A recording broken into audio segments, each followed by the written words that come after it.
you believe in the supernatural?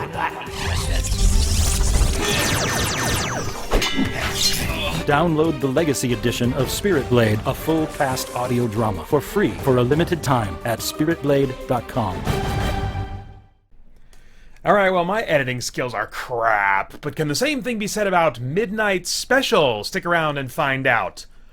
Bwah, bwah, bwah, bwah, bwah. Bwah, bwah, bwah, bwah, bwah, bwah, bwah, bwah, bwah, bwah, bwah, bwah, bwah, bwah, bwah. Bum, bum, bum, bum. Bum. All right. Hi, I'm Peter Franson from christiangeekcentral.com and Spirit Blade Productions. Here's my uncut review of Midnight Special. All right. The IMDb synopsis reads, a father and son go on the run, pursued by the government and a cult drawn to the child's special powers.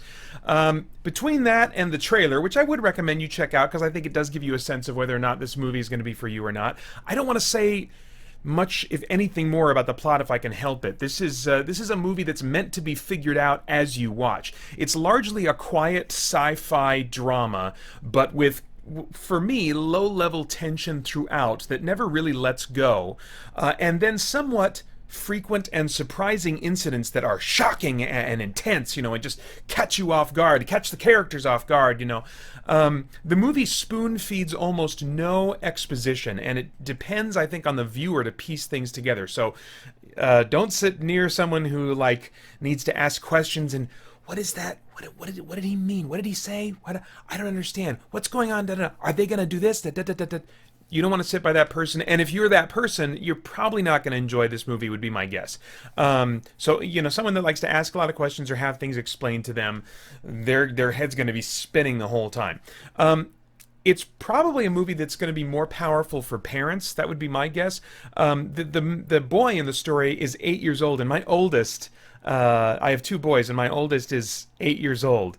And I would say also that it might be too intense for parents of children with special needs or who have ongoing sickness. It might hit a little too close to home because this boy, his special powers, they cause physical health problems for him, and he's just weak for a lot of this movie and very fragile, so I think it could potentially hit really close to home for parents that are have anything that would have an analog to that in the real world. So just in general, though, I felt like it taps into the feeling that parents have of wanting to protect their children from the world, and especially that feeling that you can have as a parent when you feel like your child is maybe misunderstood or being mistreated somehow by others, and which I think a lot of parents, even parents with kids that are getting along with other kids, and they're not socially awkward or anything. I think as parents we all still kind of want our parents to have friends and to get along and to be accepted and be loved, and be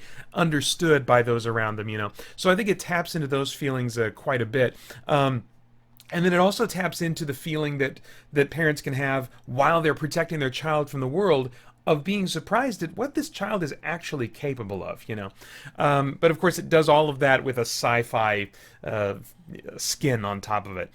Parents, though, the parents in this story, even though I was relating to them for the whole movie and really moved a lot of times and just oh man, almost instantly though they became unrelatable to me near the end, as they were, and no spoilers, as they were relatively content with their child's circumstances in a way that I just can't imagine being content with myself.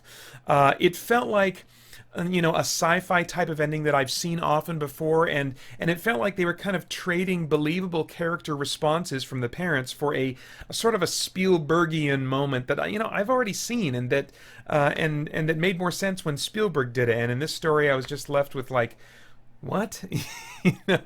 So the ending answers some questions, but not the crucial ones for me that would have justified the behavior of the parents and kind of what they were content with at the end of the story, and explain. It also didn't explain in a satisfying way for me why the entire struggle of the movie was worth it, for them to get this boy to a certain place so that he can do a certain thing.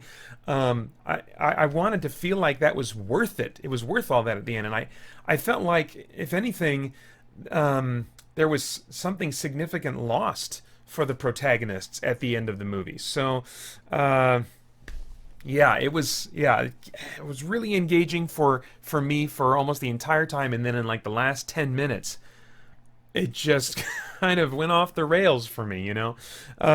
I thought that the cast was great. We've got Jaden Lieberher. I don't know how to pronounce his name, but maybe he'll become a big star, and we'll all know how to say his name pretty soon. He did a great job as the boy Alton.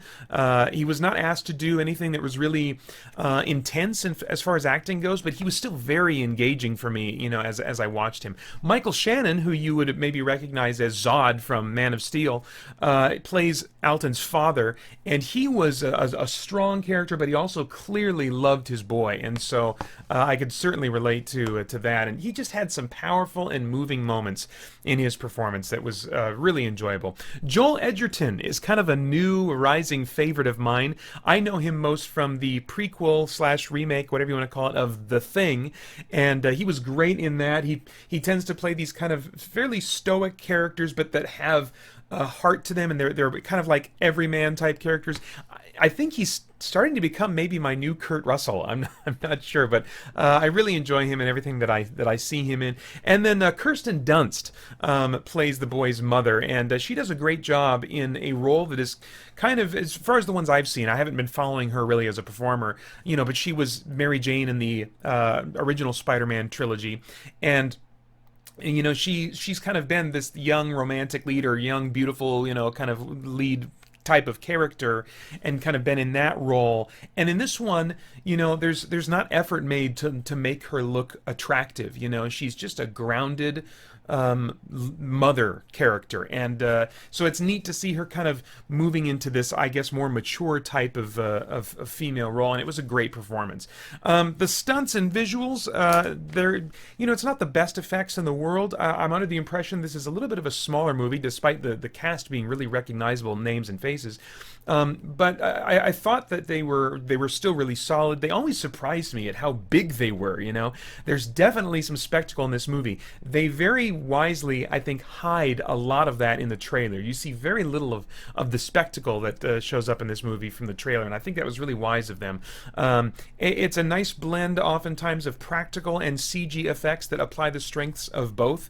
They were not leaning on CG the whole time through this movie, which is something that smaller films can do, because I assume because it's maybe a little bit easier to do all that in post-production. But, you know, then it ends up, especially given the budget for those smaller movies, it ends up just looking really fake, you know.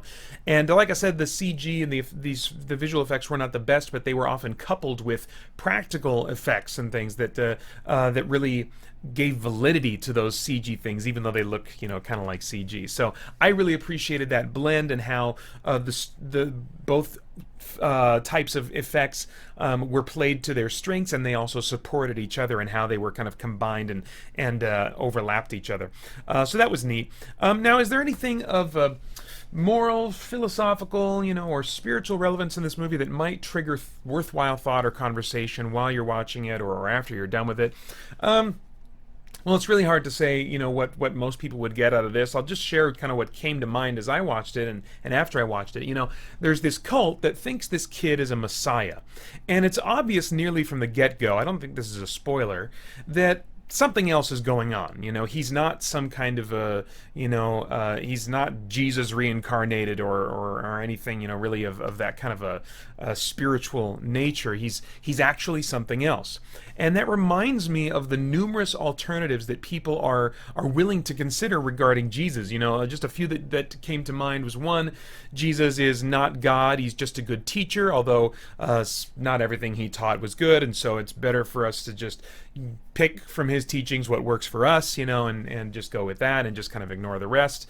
The second option people will say is, you know, that Jesus is not God, but he's like a manifestation of God, just like you and I can be manifestations of God and part of God, and that can be revealed more as we develop ourselves spiritually. So he's more of an equal that's just a little bit further along in the spiritual journey than we are, or that Jesus is not God, but he's an alien that people just thought was God, or a time traveler, or whatever kind of science fiction explanation we want to apply to that, that he wasn't actually God, but he was some kind of like this, sci-fi fill in the blank, and then, of course, Jesus was not God. He was just a legend that was kind of built up by his followers. They were a little bit over-exuberant in the way they described him, and they all just kind of got carried away with things, and so that's how we get the gospel narratives.